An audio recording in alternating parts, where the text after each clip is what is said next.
Magandang oras mga kababayan, mga ka-Golden Boy. Naku, grabe. Ganito pala kalaki ang gastos kapag merong impeachment case. Hindi ka panipaniwala naman ito. Grabe, aabot daw ng 500 to 600 million ang gastos bago ma-impeach si BP Sara Mau. Kaya ito ang video courtesy sa atin ng UNTV atin panoorin. Inuna nila Union 1st District Representative Paulo Ortega ang pahayag ni Attorney Ruth Castelo, spokesperson ng tanggapan ni Vice President Sara Duterte, kaugnay ng impeachment case. Ayon sa abogada, sakaling pabora ng Korte Suprema ang petisyon ni VP Sara na ibasura ang impeachment case, mapalad umano ang bansa dahil makatitipid ng milyong-milyong piso. If it's not, if the Supreme Court says it cannot be heard at this time, and then we'll be very lucky actually as a country, because we'll save millions and millions of people of money on the trial that is technically defective. Okay, defective daw. Swerte daw ang bansa kapag hindi mag-impeachment dahil makatipid daw ng milyon-milyon. E paano yung ninakaw ng amo niya? Di ba? Nakatipid ba yon? O nagwaldas? Itong attorney na ito, walang preno sa pagsasalita. Sabihin ba naman na yayaman ng Pilipinas kung walang impeachment? Baka kung walang impeachment ay lalong magnakaw yan. Nakaw ng nakaw lang ang ginagawa, di ba, mga kababayan? Nako. Sa palagay nyo, magkano kaya ang gastos ng impeachment case na ito? Kasi sabi dito ni Ortega, ni Congressman Ortega, ay hindi aabot ng 600 million. Dito naman sabi ng itong secretary spokeswoman ni BP Sara ay aabot ng 600 million. Okay, so yung ginastos ni BP Sara ay 612 million yata yung OBP, yung Office of Vice President Budget, 612 million yung nawaldas ni BP Sara. Ngayon, hindi dapat ito magsabi na swerte daw ang Pilipinas kapag walang impeachment dahil makatipid. Yung ninakaw, swerte din ba yun? Ay nako. Kaya pag-isipan muna bago magbitaw ng salita. Kaya nga sabi ni Congressman Ortega, dahan-dahan ka sa pagsalita diyan. Isipin mo muna, ganyan, okay? So ito meron bang pahayag ito eh. From the beginning. Ayon kay Congressman Ortega, dapat maging maingat si Attorney Castelo at patunayan ang mga sinasabi nito. Tanong din ito, hindi naman siguro aabot ng mahigit 600 million pesos ang gagastusin sa pagsagawa ng impeachment trial. Baka kailangan nila ng matrix sa cost-benefit analysis. Siguro hindi naman naabot ng 612 million yung gastos sa impeachment. Kabilang sa mga alegasyong ibinabato sa Vice Presidente ang maling paggamit nito ng nasa 612.5 million pesos na halaga ng confidential funds ng OVP at ng Department of Education. Ayan, so ginastos lang yan sa 11 days daw, ubos. At ang mga pangalan na binigyan, ayun nga yung mga chichirya. Meron pang mga dudunggang, meron pang kamutigang, di ba? Ang dami. At ito kung palagay natin ay ganun talaga kalaki ang gastos, aabot ng 500 million, ay wag na tayo mag-impeach kung ganun. Submit na lang sa Supreme Court, sa Korte, at kakasuhan si BP Sara, walang gastos. Di ba? Yung gastos sa attorney lang. Dito pala sa impeachment case, lahat pala ng senador, lahat ng senador. Yung bagong upo, tsaka yung dati, 24 lahat. Lahat pala yan ay malalaki ang niyan kapag may impeachment. Malalaki ang araw-araw na tinatawag na honorarium. Yung honorarium pala niyan ay halos 1 million a day. Yung mga senador, kaya aabot ng 500 million yung impeachment na gastos. Ito kung talagang makabayan tong mga senador at mga congressman na ito, bakit hindi sila mismo gagastos galing sa kanilang bulsa kung talagang magastos man yan? Bakit kukuha pa sila sa pondo ng Pilipinas? Duty nila yan eh. Trabaho nila yan na mag-impeach ang Senado. Ngayon, bakit hingi pa sila ng mga honorarium. Malalaki na nga ang sweldo eh. Di ba? Nagtatrabaho sila, trabaho nila yan eh, ang impeachment. Bakit may budget pa ng honorarium? Yun ang dapat tingnan at dapat tanggalin yung mga honorarium na yan kapag mayroong mga sesyon at impeachment. Kada sesyon daw ay meron daw eh. Kaya hindi dapat magbigay ng ano-anong honorarium kapag nasa oras ng trabaho ang sesyon. Kapag nasa alas 8 hanggang alas 5 ng hapon, ang trabaho diyan dapat ay walang honorarium. Pero kapag aabot ka na ng alas 6 hanggang ating gabi, yan, meron lang parang diyan, overtime. So pwede nang magbigay ng honorarium. Yun sana, kaya magastos ang Kaya pala gusto ng mga senador na palaging merong sesyon eh. Palagi merong mga ganito. Kasi malalaki ang matatanggap. Maling-mali na ito. Trabaho kasi yan, trabaho nila ng Senado yan. So yung impeachment nila araw-araw, trabaho nila yan. Kasama na yan sa sweldo. Bakit ang laki-laki pala ng kung totoo man yan? Grabe. Pero walang yan, walang bali. Basta ma-impeach lang si BP Sara Mau, walang kwenta yung 500 million na gastos. Kung manatili yan dyan, kapag nakaupo yan na presidente, ay lulubog ng Pilipinas sa utang. Mantagin niyo mga kababayan na yung utang ng kanyang papa ni Digong ay 7 trillion pesos. Mas malaki pa sa utang ng 5 presidente sa Pilipinas kung sumahin total.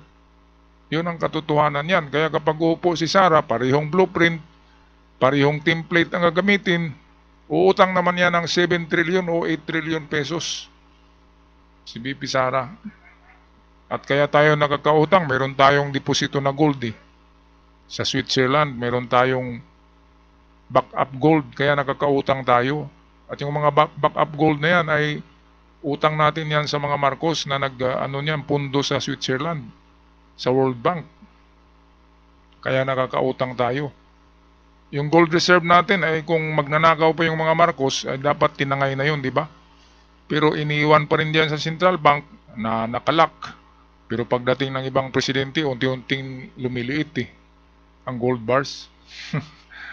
Ngayon kung magbenta si PBBM, may magagalit sila. Di ba? Iutang na loob yan sa ama ni PBBM, nag-set up ng Central Bank at nag-set up ng ng ating gold reserve.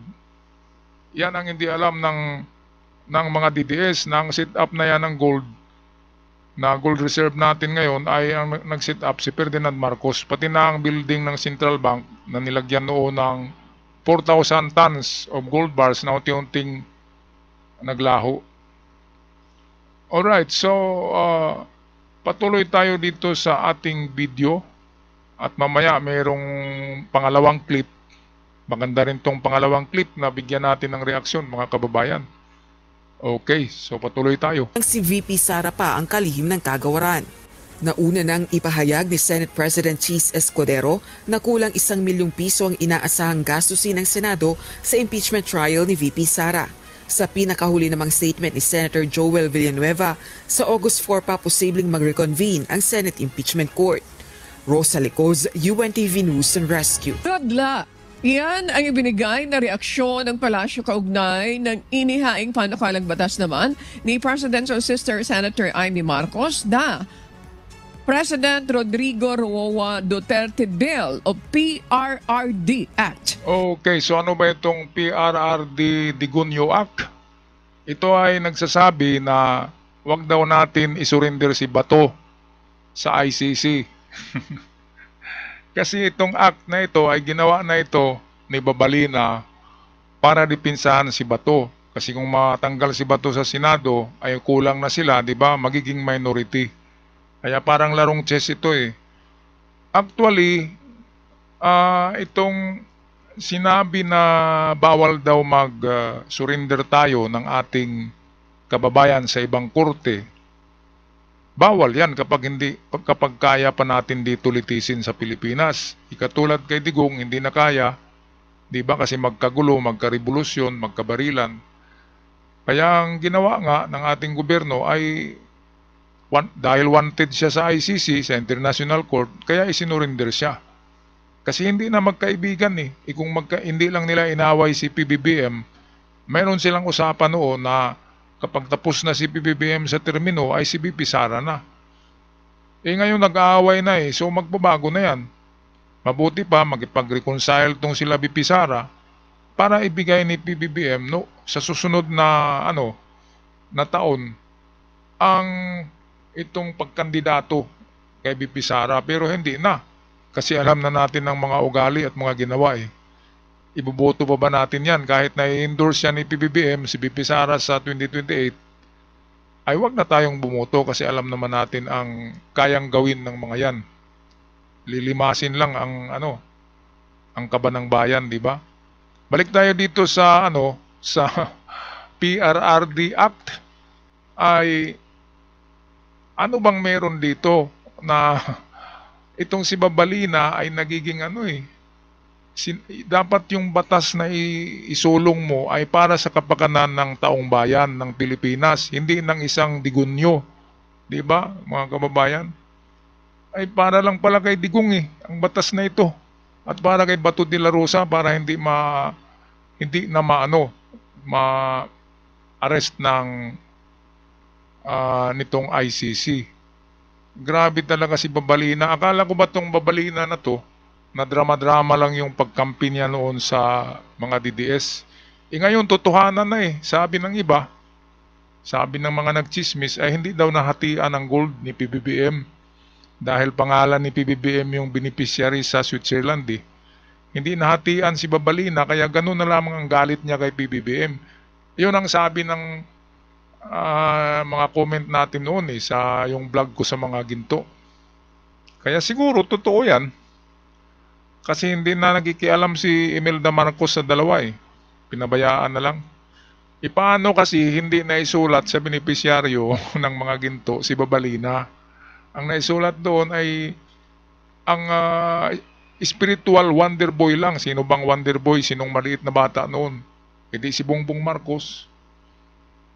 Kaya ganun yun sa mythology ng gold ni Marcos, si PBBM ang tagasunod. Kaya ganito na lang daw ang galit ni Babalina, na halos hindi na sila magkapatid At ang tatay daw ni Babalina si Digong Niniwala ba kayo niyan, mga kababayan? Okay, so ito napakayopak na. Ma-approve kaya itong batas na to? Baka ma-approve kasi 13 na sila ngayon 13 na ang senador ni Digong sa Senado. Yun yung yung bumoto sa yung pagbasura sa impeachment. Yun yung 13 na lumutang. Pati na sina kumampi na sila sumapi na sina, akala ba naman natin ay mga opposition yan. Si Kiko Pangilinan tsaka si Bam Aquino ay membro na daw ng mga DDS senator. DDS Black na sinasabi. Napakagrabe ang nangyari ngayon, mga kababayan, Ang ginagawa ng mga ngayon ay para sa kanilang sarili na lang Yung nandyan sa Congress tsaka sa Senado. Hindi na para sa taong bayan ng mga ginagawa.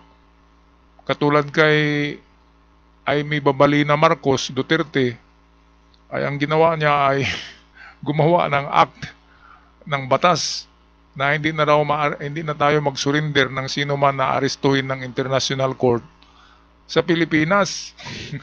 Kaya ang susunod talaga na arestuhin diyan ay walang iba kundi si Bato Kasi dalawa sila ni Digong na nag-arkitekto ng tukhang. Siya yung pulis, siya yung taga-ano noon Chief of Police, siya yung nagpatupad ng tukhang. Si Digong ang nag-utos. Kaya silang dalawa ang principal, kaya dapat magsama sila sa ICC, mga kababayan, di ba? Okay, so hindi ako ang nagsabi niyan Marami ang nagsabi niyan, hindi lang ako. Akin lang in-express dito para malaman ng buong Pilipinas ang sentimento ng majority ng population sa Pilipinas. Okay, patuloy tayo sa ating balita courtesy ng UNTV. Sa ilalim ng panukalang batas, papatawan ng parusa at gagawing krimen ang extraordinary rendition o pagsuko ng isang Pilipino sa foreign jurisdiction nang walang arrest warrant mula naman sa Philippine Court.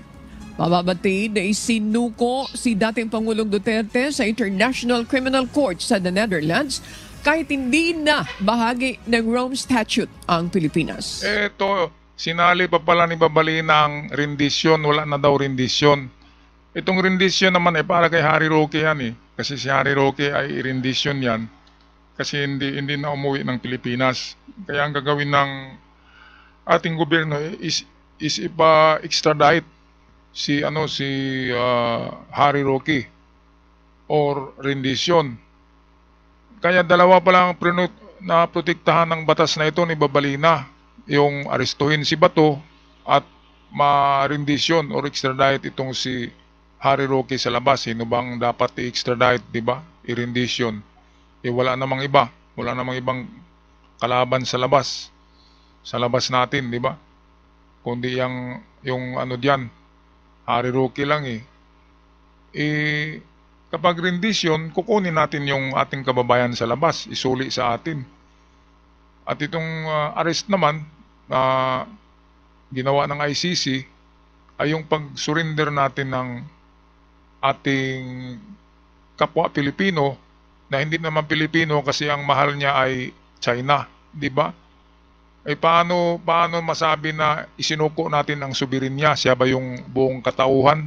Ang soberenya ay buong population, buong bansa, buong Pilipinas, hindi buong Digong, hindi buong Duterte family lamang.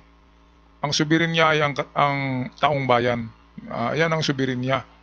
Paano isurrender natin ang soberenya si Digong lang sinurrender eh. At merong warrant of arrest ng ICC sa kanya. Kaya legal talaga 'yon. Binabaliktad lang ng itong mga DDS. Hindi na daw membro ng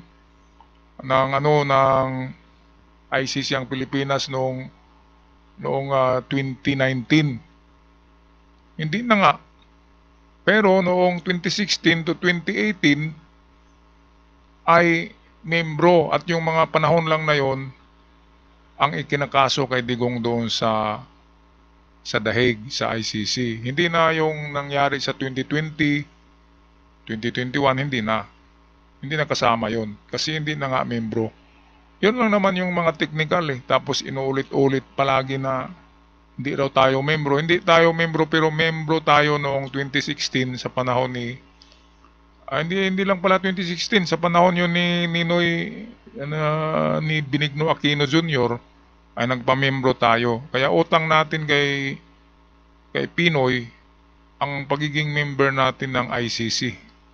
Kaya matagal na tayong membro ng ICC. At pag upo ni Digong, tinanggal kaagad niya ang membership dahil alam niya ang kanyang gagawin ay bawal na bawal. Alam niya na gagawa siya ng crime against humanity.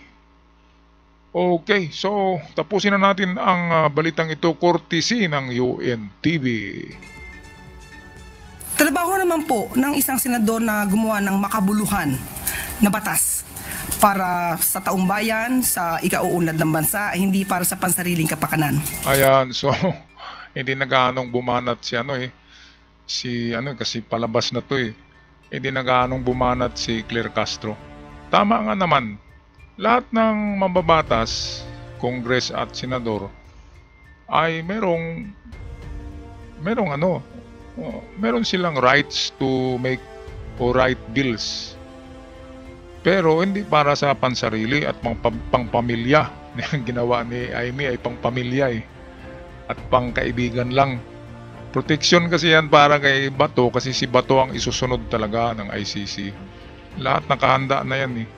Kaya kapag pag-usapan ng aresto na yan, si Bato ay parang pusit eh. Puputi, pupula, iitim, iba-iba ang kulay niya eh. Kaya wag gumawa ng mga masasamang gawain kasi babalik talaga yan. Whatever your action is, there is an opposite reaction. Batas ng batas ng sanlibutan yan. Na kung meron kang gawin, ay meron ding gagawin sa'yo. Ayan. So ako'y magpaalam na mga kababayan. Pag-comment na lang sa inyong saloobin sa ating comment section. At bawal yung galit ha. Okay, so good vibes lang tayo. At sa mga bago sa aking channel, huwag kalimutan mag-subscribe. Napakalaking tulong para sa aming mga content creator. Hanggang sa muli, God bless the Philippines.